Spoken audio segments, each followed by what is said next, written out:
10 sentimo na dati lamang ay hindi mo pinapansin. Pero ngayon, meron pala tong halaga mga ka-altcoin buyer. At kung ito nga po ay tugma sa aking hinahanap, ito po ay bibiling ko sa inyo sa halagang 500 hanggang 1,000 pesos. Kung meron ka mga gantong sentimo, unawain niyo pong maigi ang video, mga ka-altcoin buyer. Magandang araw mga ka-altcoin buyer. Naghahanap nga po pala tayo ng mga 10 sentimo. Yung mga hindi mo inaasahan na mabebenta, ito pala, pwede nang bilhin mga ka-altcoin buyer.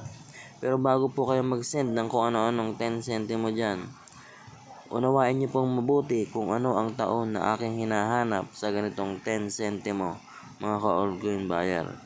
Hindi lamang basta-basta 10 sentimo. Meron po tayong hinahanap na taon dahil yun po ay rare at hard to find na. Kaya